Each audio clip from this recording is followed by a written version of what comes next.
are many people who have the limitations in their minds, who have lost that fire in their eyes.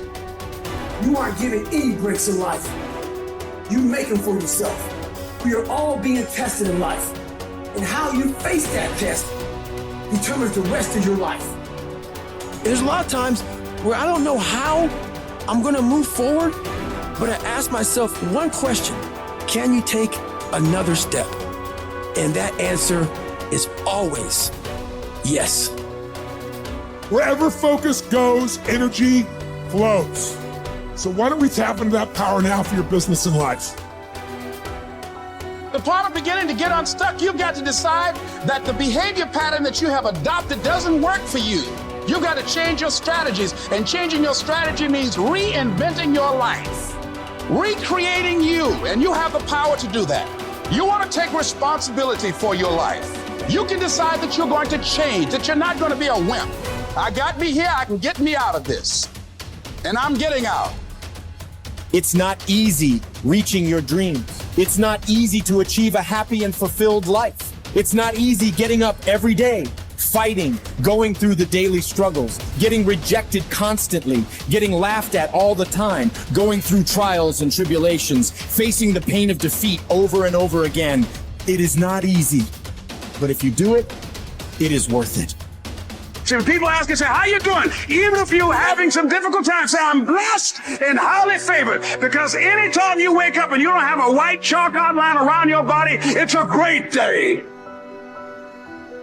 You got to tell yourself that no matter what gets in my way, I'm going to keep going. I'm going to keep moving. I'm going to keep winning. I'm going to keep surviving. It's everything that you want, because you went through that pain of that journey. It felt like he wanted to just knock you down and say, you know what? You can't do it. Understand that it's going to be trials and tribulation. That we'll have storms, but they will have sunshine after the rain. But that depends on you and how bad do you truly want it. Nothing in life will hold you back if you trust in yourself and you trust in the process. And at the end of this race, guys, you're going to be more capable. Through that effort, builds the character, the person you want to be at the end.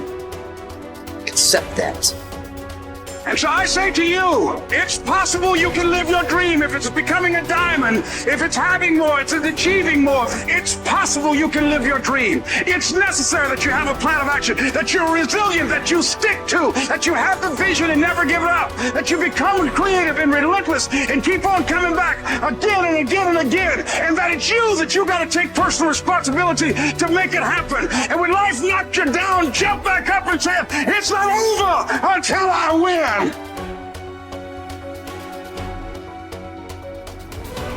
What does success look like?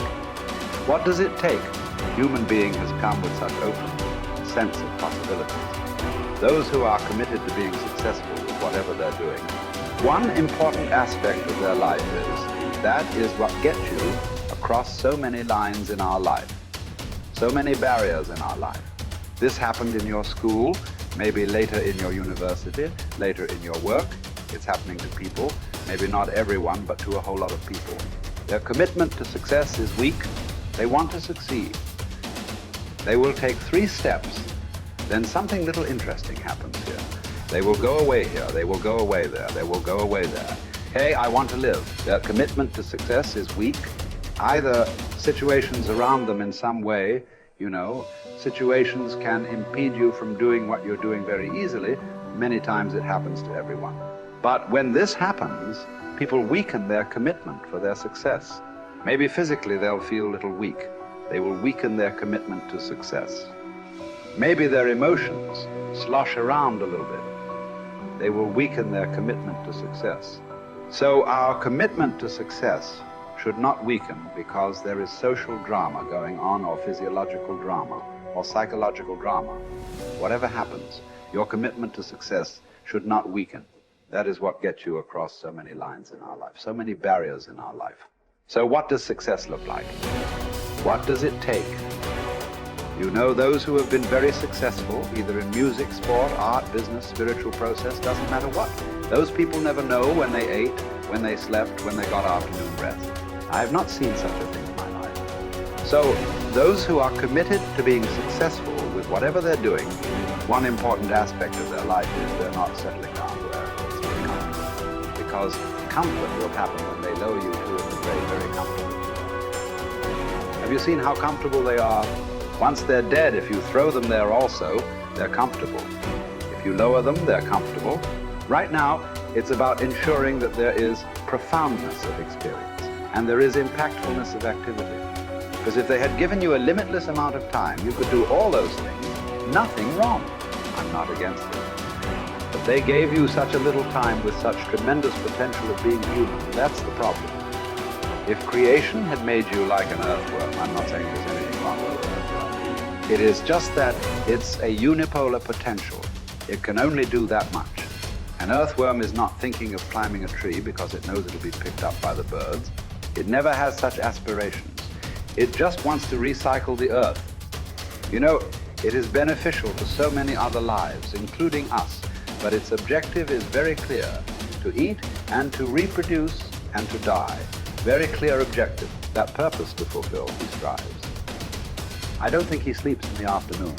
I don't think so, because many afternoons I've seen earthworms. They were all vigorously active, but a human being came with too many potentials. Because of that, it needs a certain level of striving for a human being to forget about the world, to consider yourself successful. If your idea of success is you're doing little better than your neighbor, I call that sickness. That is not success. You are happy that your neighbor is worse than you. Is this sickness or success? It is sickness. But in some way, you feel fulfilled with what you're doing. Let's consider that as success for now. It doesn't matter whether you're better than somebody or worse than somebody. That question should not even come up in your mind. But in some way, you feel you're using yourself fully, and there's a certain sense of fulfillment in your activity. Well, if you're capable of just closing your eyes and simply sitting without any activity, that's fantastic. But you cannot do that. You cannot do that right now. In the states that you are, you can't simply close your eyes and become still. Instead of being busy, you will become preoccupied. That doesn't mean you're improving, that means you're regressing in some way. The problem about this success is people always making judgments. I did this, I did that, maybe this didn't work, maybe this is a mistake, that's a mistake. There's no such thing in life.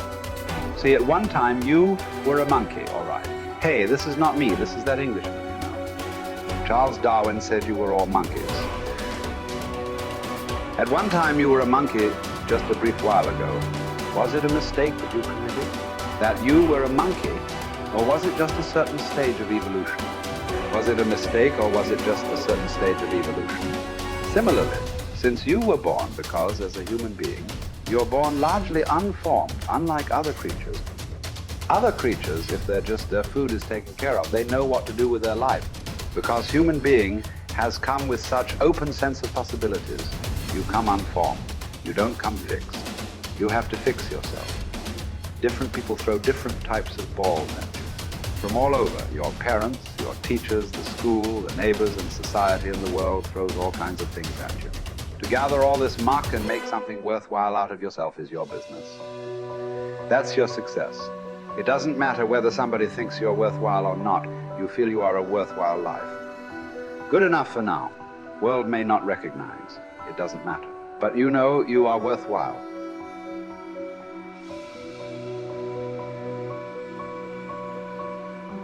It's hard to say what the soul means metaphysically because, say beyond the confines of a single human being, we do have this sense that the soul can expand itself into something that's greater than it has been. It has this capacity for growth. And we do have this sense that the soul can expand itself to the point where it's enlightened, for lack of a better word, that it's working as efficiently as possible to transform everything that's unnecessarily painful and malevolent about the world into what's positive and good. And that it does that as a consequence of confronting the world with courage and truth. And I think that's right. And I do think that means that the soul participates in something eternal, which is the attempt of being itself to transform what's unnecessarily painful and malevolent into what's good, and that human beings actually do participate in that, and that that's part of the reason that our ancient tradition insists that we're made in the image of God. And I think that it's a mistake to underestimate the importance of that, because I don't think that you can live a life of sufficient profundity to protect yourself from being corrupted by suffering and malevolence without adopting a responsibility that's commensurate with that set of ideas. I think that you either orient yourself upward, to the star above the horizon, and try desperately to improve the structure of being, or you work at counter purposes to it and make things worse. I don't think there's a middle ground. In fact, to the degree there is a middle ground, it tilts towards the negative, because people who try to occupy the middle ground